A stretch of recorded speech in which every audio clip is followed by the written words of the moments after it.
السلام علیکم دوستوں، کیسے ہیں آپ سب لوگ؟ امید کرتی ہوں کہ آپ سب لوگ بالکل ٹھیک ٹھاک ہوں گے اور خیریت سے ہوں گے۔ So welcome to my YouTube channel, welcome to my اندر vlog of Iman Fatima vlog. So guys, اگر آپ میرے چینل پہ نئے ہیں تو ویڈیو کو اینڈ تک ضرور دیکھیے گا، اور اگر ویڈیو اچھی لگے تو لائک کیجیے گا، شیئر کیجیے گا، کمنٹ کیجیے گا، چینل کو سبسکرائب کرنا بالکل بھی مت بھولے گا، اور ساتھ ہی میں بیل آئیکن کو بھی ضرور دبا دیجیے گا تاکہ میرے آنے والے ہر نئی ولاگ کا نوٹیفیکیشن سب سے پہلے آپ تک پہنچ جائے۔ سو گائز، چلیے ہم اپنا آج کا ولاگ سٹارٹ کرتے ہیں۔ Let's start our vlog. So ابھی میں بنا رہی تھی سلاد وغیرہ بنا رہی تھی۔ سلاد کس چیز کے لیے بنا رہی تھی؟ کیونکہ آج میں نے بنانا ہے رائتا، تو آج میں رائتا بناؤں گی تھوڑا ڈیفرنٹ طریقے سے۔ پہلے جو میں رائتا بناتی تھی وہ کبھی پودینہ اندر ڈال لیتے ہیں، کبھی مطلب ہر کوئی ڈیفرنٹ طریقے سے بناتا ہے، اور میں جس طرح سے بنا رہی ہوں کوئی اس سے بھی ڈیفرنٹ ٹائپس کے بناتا ہے، بہت ٹائپس کے بنتے ہیں رائتے۔ تو پودینے والے بنتے ہیں، جو کالی مرچ بھی ڈال کے بنا لیتے ہیں کافی لوگ۔ تو آج میں نے نیا طریقہ دیکھا ہے تو میں اس طریقے سے بنا رہی ہوں رائتا۔ تو میں نے ابھی کٹ کی ہے، ابھی میں نے مولی کٹ کی ہے، مولی، کھیرے، گاجر، گوبھی اور شملہ مرچ وغیرہ میں ابھی کٹ کروں گی، ان کو گرائنڈ کر کے پھر اس کے بعد ان کو میں دہی کے اندر مکس کروں گی، پھر بہت ہی اچھا رائتا بنتا ہے۔ میں نے کل بنایا تھا تو مجھے تو بہت مزے کا لگا تھا، پھر میں نے کہا کیوں نہ میں ولاگ کے اندر بنا کر آپ لوگ کو دکھاؤں، تو پھر آج میں نے بنایا ہے، کیونکہ آج میں نے بنانے ہیں رائس، تو اس لیے پھر میں نے آج رائتا بنایا ہے۔ اور یہ ویسے بہت زیادہ یمی بنتا ہے، آپ لوگ بھی کبھی گھر پہ بنا کے ٹرائی کیجیے گا۔ اور ایک تو یہ ہوتا بھی اچھا ہے کیونکہ اس کے اندر ویجیٹیبلز ہوتی ہیں جو کہ ہمارے لیے بہت اچھی ہوتی ہیں، اور دہی ہوتا ہے جو دودھ سے بنا ہوتا ہے وہ بھی بہت اچھا ہوتا ہے۔ تو یہ بنا کے گھر میں ویسے بھی اگر کھائیں تو کھا سکتے ہیں، کیونکہ یہ بہت مزے کا ہوتا ہے۔ میں نے تو کل ایسے ہی کھایا تھا اور میں آج بھی ایسے ہی کھاؤں گی۔ سو گائز، چلیے ہم اپنا آج کا ٹاپک میں آپ لوگوں کے ساتھ شیئر کرتی ہوں۔ تو میں نے سوچا کہ آج میں آپ کو بتاؤں اپنی لائف میں اباؤٹ مائی چائلڈس، میری شادی سے لگا کر اب تک میری لائف میں اباؤٹ مائی چائلڈس جو بھی باتیں تھیں میں آپ کو آج ڈسکس کروں، تو میں سارا کچھ میں آج آپ کو آج کے ولاگ میں بتاؤں گی۔ تو میری شادی جو تھی وہ 20 سال کی عمر میں میری شادی ہو گئی تھی۔ پھر اس کے بعد میری بڑی بیٹی ہوئی، پھر اس کے بعد میری ایک چھوٹی بیٹی ہوئی، میری ماشاءاللہ سے 3 بیٹیاں ہوئیں۔ پہلے میری بڑی بیٹی ہوئی، اس کے بعد پھر میری ایک اور بیٹی ہوئی تھی زینب، جس کی ڈیتھ ہو گئی تھی، اسے نمونیا ہوا تھا اس لیے پھر اس کی ڈیتھ ہو گئی تھی۔ اس کے بعد پھر میری ایک اور بیٹی پیدا ہوئی، پھر اس کے بعد میری ایک اور بیٹی پیدا ہوئی۔ میرے 4 بیٹیاں تھیں الحمدللہ، لیکن اس میں سے ایک کی ڈیتھ ہو گئی، تو اب میری 3 بیٹیاں ہیں۔ پھر میں بیٹا مجھے بہت اچھا لگتا تھا، تو میں بیٹے کے لیے بہت دعا مانگتی تھی، لیکن 4 بیٹیوں کے بعد جب میری پہلی بیٹی ہوئی نا تو میں دعا مانگتی تھی کہ بیٹا ہو، لیکن میری بیٹی ہوئی تو پھر میں نے کہا کچھ نہیں، اگلی بار بیٹا ہو جائے گا، تو پھر اگلی بار بھی بیٹی ہوئی تو میں روئی تھی۔ تو شاید اللہ تعالیٰ کو میری یہی بات ناپسند لگی اور اللہ تعالیٰ نے اسے مجھ سے چھین لیا۔ تو پھر مجھے اس بات پہ بھی بہت رونا تھا۔ پھر میں نے کہا کہ اب نہیں روں گی، اب بے شک بیٹی ہے بیٹا ہے، اب نہیں روں گی۔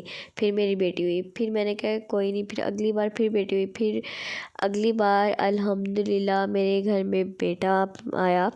اور میں یہ نہیں کہتی کہ بیٹیاں نہیں ہونی چاہیے، بیٹیاں اللہ تعالیٰ کی رحمت ہوتی ہیں، ہونی چاہیے، ضرور ہونی چاہیے۔ جس گھر میں بیٹیاں نہ ہوں پھر اس گھر کا کوئی فائدہ ہی نہیں ہے۔ بیٹیاں ہر گھر میں ہونی چاہیے۔ اور جو ہے نا، میرا جب بیٹا پیدا ہوا تھا، ایک ہوتی ہے نا الگ ہی خوشی ہوتی ہے انسان کو، کسی کو بیٹیاں زیادہ اچھی لگتی ہیں، کسی کو بیٹا زیادہ اچھا لگتا ہے۔ یہ نہیں کہ مجھے اپنی بیٹیوں سے زیادہ پیار نہیں، اپنے بیٹے سے زیادہ پیار ہے، نہیں، میں سب کو ایکول رکھتی ہوں۔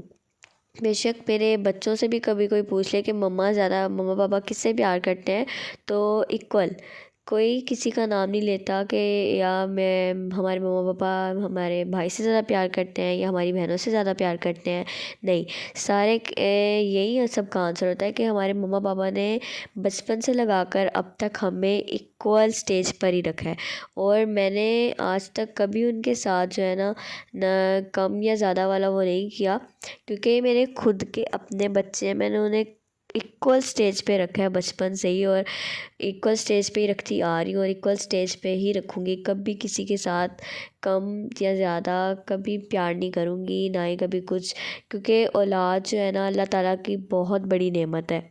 ان سے پوچھیں جن کی اولاد نہیں ہے، بہت لوگ ایسے ہوتے ہیں جو جن کی اولاد نہیں ہے، وہ اتنا ترستے ہیں اس نعمت کو. تو اللہ تعالیٰ کا شکر ادا کریں کہ آپ کے پاس جو ہے اولاد ہے. اولاد ہونا بھی ایک سب سے بڑی نعمت ہے. ایک کیا مطلب، یہ دنیا کی سب سے بڑی نعمت ہے اولاد ہونا.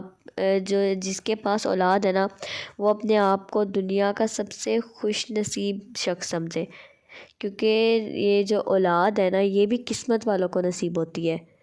تو اگر آپ کے پاس اولاد ہے تو اللہ تعالیٰ کا شکر ادا کریں کہ آپ کے پاس اولاد ہے. ان سے جا کے پوچھیں جن کے پاس اولاد نہیں ہے، کتنا وہ دن رات روتے ہیں، ترستے ہیں، دعائیں مانگتے ہیں اپنی اولاد کے لیے. اور مطلب اولاد ہوتی ہے نا، اب کوئی چیز ہے تو ہم اپنے بچوں کے ساتھ فری بیٹھے ہیں تو ان کے ساتھ گھل مل لیتے ہیں. جن کی اولاد نہیں ہوتی وہ ایسے فری میں ٹائم ان کا پاس ہوتا رہتا ہے، بور ہوتے رہتے ہیں، کبھی وہ ادھر چلے جاتے ہیں. تو جن کی اولاد ہے ان کا ٹائم پتہ ہی نہیں چلتا، اولاد کے کاموں میں گزر جاتا ہے، بچوں کے کاموں میں، گھر کے کاموں میں گزر جاتا ہے، ہاف ہاف بچوں کے کاموں میں گزر جاتا ہے.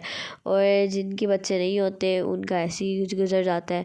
پہلے تو وہ گھر کا جیسے تھوڑا بہت کام ہوتا ہے وہ کر کے باقی ان کا ٹائم ایسے ہی گزر جاتا ہے.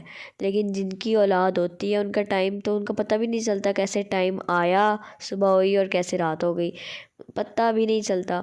اور جیسے میری اولاد ہے نا، میرے بچے ہیں، تو مجھے بھی پتہ نہیں چلتا کیسے بھی سورج نکلے اور کیسے ہی ڈوب گیا.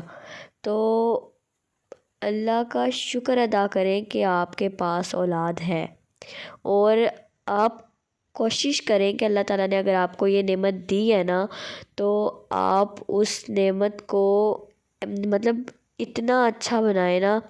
5 وقت کا نمازی بنائیں، قرآن پاک کا عادی بنائیں، روزہ، زکوٰۃ، ساری چیزوں کا مطلب اس کو دنیا سے ہٹ کر دین کی طرف اسے زیادہ وہ توجہ دلوائیں کہ بیٹا یہ دنیا ہی زیادہ امپورٹنٹ نہیں ہے، دین بھی زیادہ امپورٹنٹ ہے. دنیا سے زیادہ امپورٹنٹ یہ دین ہے. یہ نہیں میں کہہ رہی کہ دنیا کو پیچھے رکھ دو، نہیں، یہ جو اسٹڈی وغیرہ چل رہی ہے ان کے اوپر بھی فوکس کرواؤ، لیکن زیادہ ضروری ان کو یہ بتاؤ کہ دین اس دنیا سے زیادہ امپورٹنٹ ہے. Islam is most important than the fakeness of the world. کیونکہ اس دنیا میں یہ فیکنیس کے علاوہ اور کچھ نہیں ہے. تو اپنے بچوں کو زیادہ اسلام کی طرف توجہ دلوائیں، تاکہ آپ کی جو ہے نا، یہ اگر بیج اچھا ڈالتے ہیں نا تو اس کی جو ہے آگے پھل بھی اچھا ہی دیتا ہے وہ. تو اگر آپ اپنے بچوں کو اچھا بنائیں گے نا، تو وہ جو ان کا پھل ہوگا نا وہ بھی اچھا ہی آئے گا. اسی لیے اپنے بچوں کو اگر آپ اچھا بنائیں گے تو آنے والی آپ کی نسلیں جو ہے خود بخود ہی اچھی ہوں گی. تو اس کے لیے آپ کو کیا کرنا پڑے گا، اپنی اولاد کو دنیا سے ہٹ کر دین کی طرف توجہ دلانی پڑے گی، زیادہ کچھ نہیں. سو گائز، میرا آج کا ولاگ جو ہے وہ یہیں پر اینڈ ہوتا ہے. اور اگر آپ کو میرا آج کا ولاگ اچھا لگا، if you like my today vlogs, please like, share and comment, and don't forget to press the bell icon. ملتے ہیں اپنے نیکسٹ ولاگ میں، تب تک کے لیے اللہ حافظ، bye bye and take care. دعاؤں میں یاد رکھے گا.